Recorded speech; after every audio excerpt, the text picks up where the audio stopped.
even with him on the all-time National Football League list.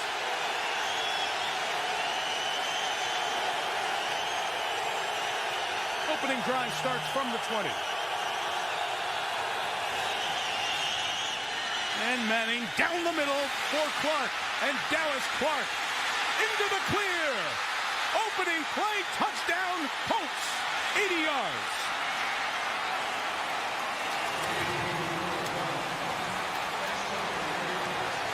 Well, that pulls the plug on the party. I tried to tell you, I call that guy the sheriff, and he doesn't waste much time. They get a classic two-deep zone, and he goes right to the aggressive play-action pass. They fool the inside linebackers, and Dallas Clark has speed to finish. A year ago, the Colts could not run the football. They didn't run it well last week, yet why would a defense bite on the play-action fake? Aiken Adele, number 51, the linebacker, looking in the backfield, gets caught. Adam Vinatieri adds the extra point, and it takes a dozen seconds for Manning and the Colts to get on top by 7. Hey guys, this looked like two-man, and the linebacker, he's man-to-man with Dallas Clark here. But you got to think about it, he's in the box as a linebacker, so he's responsible for a particular gap. So guys, if I had a guy tell me, hey, I don't know anything about football, can you show me what would be, give me a structured format and a path to follow so I can learn. The first thing I would give him is the video I dealt with on what each zone means. So that's really a basic video. And then I would move on to the 422031, okay? The numerical sequence that kind of entails every defense in the game. And then the third step, I would tell them, learn the strengths and weaknesses of those 6 shell coverages. And after that, the sky's the limit, because you'll have a structured approach in how to attack defense, how to call defense, etc. Okay? I gotta tell you, this was a method of attacking two-man that I've never incorporated into my game. I went and watched this replay of Manning against the Dolphins, and when I saw this, I thought that this was a beautiful way to attack two-man.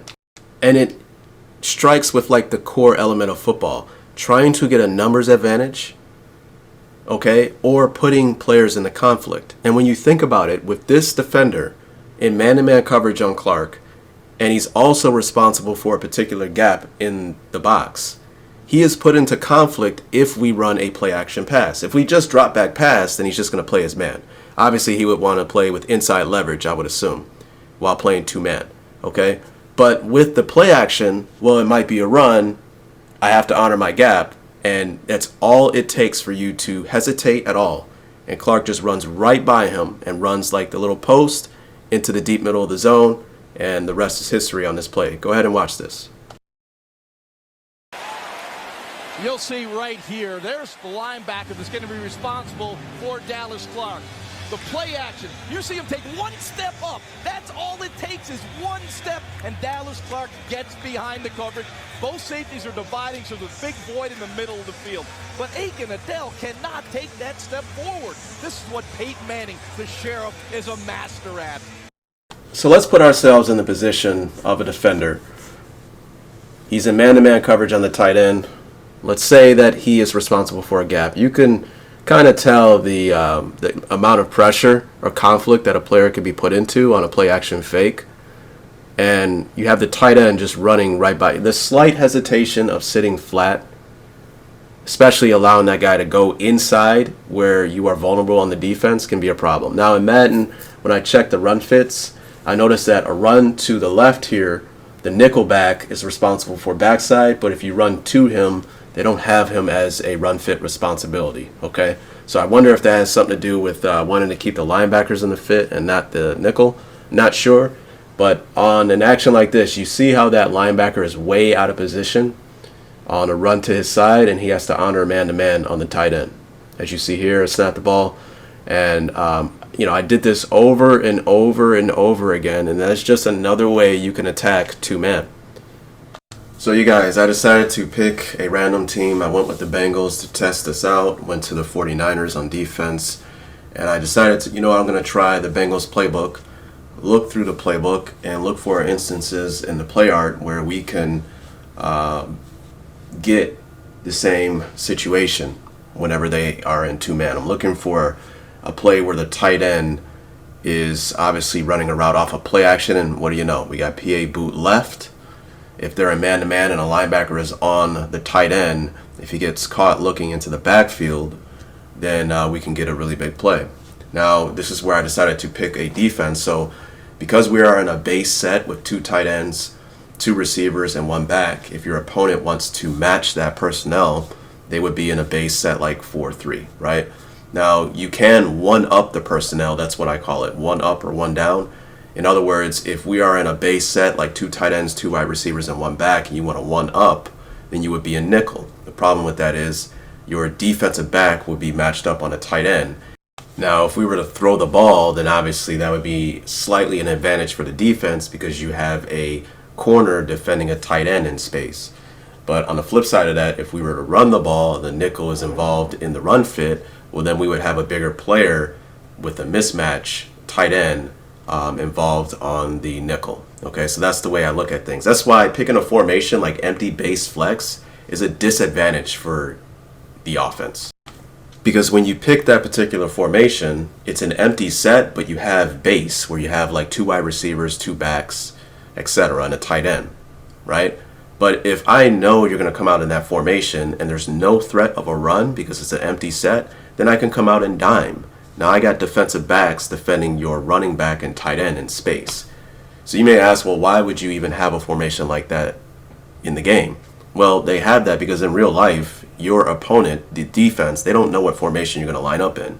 When you come out in a particular personnel grouping, then they try to match that personnel. So when you come out with two wide receivers, two backs, and a tight end, then they match that with linebackers like a 4-3 or a 3-4. And then when you break the huddle, then you align an empty set. So now you have linebackers in space defending the tight ends and the backs, right? So that's one of the disadvantages of Madden. I don't have a problem with them showing the formation that you will come out in because we are at a disadvantage not having iPads and being able to properly prepare for opponents for 2 weeks the way teams are in the league, or 1 week. So here we picked a play, and I ran this over and over again, and as you see, against a really good linebacker, we were able to get space. So I went and checked out how it looks in replay. What does he see? I don't think they have the animation to where he's looking in the backfield on a running play, but there's definitely something to this to where, hey, with the play action, he's supposed to be in the box honoring a gap, and he just gets caught almost every single time. Okay, so this is just another way to attack two-man with play action and a tight end or whoever's the linebacker's defending. You attack the fact that he's in conflict. Words of the wise, if you are running a PA boot, you want to roll it to the way where your quarterback has an easier platform to throw. If he's right-handed, obviously you want to run to the right while running PA boot. You get a funky animation if you have a right-handed quarterback trying to throw to the left. So I went through the playbook and I'm like, hey, let me look for another one. I found PA dagger cross. I wanted to check it out. And, you know, as advertised, I ran this over and over and over again, and no matter what, I just kept getting open on this because, again, you got to think about these linebackers. They're involved in a run fit. They're put in a conflict on play action pass due to the fact that they have to honor a gap. I didn't pick this play. I was going through, I missed this one, but this is another example. Can you imagine this pre-snap action with the motion running across with the play action? Can you imagine a linebacker who would be involved in defending the tight end on this little crossing pattern, how he can get caught in the muck looking into the backfield with all that backfield action, right? So, you know, I was amazed. I'm amazed at football. You know, I know a lot about the strengths and weaknesses of two-man and how I attack it and all the other coverages, but I don't know why I've never thought on attacking two-man this way until I watched that video with Manning. I've seen that game, you know, I don't know how many times, but I don't know why. I went back and watched it again because I like to watch highlights of Manning, and I saw that, and I'm like, hey, they were in two-man, and he attacked down the middle of the field with the linebacker. So that's why I went through the playbook, and I was looking for a play like this one where the tight end actually attacks the deep middle of the field.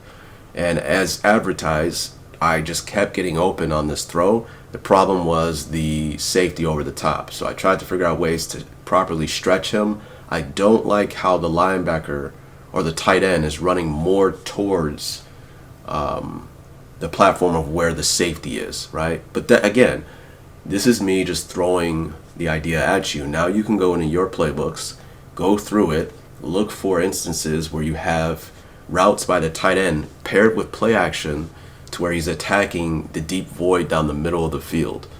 Okay, so I kept running this over and over again, and I got a lot of success with this.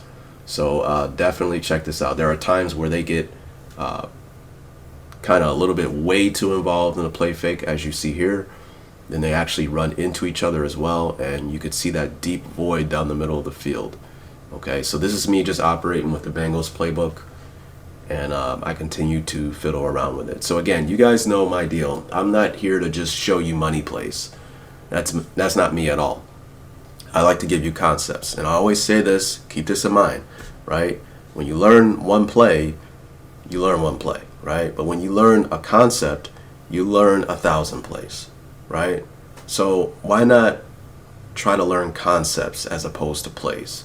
Now with this in mind, you can go through 100 different plays in a lot of different playbooks and test out the theory in attacking linebackers with the conflict of play action behind it. Okay, and then on top of that, you think about two deep zone. If they're in two man with the two deep safeties and they're splitting the field, then let's find a play action play to where we are sending the tight end down the middle of the field paired with the play action.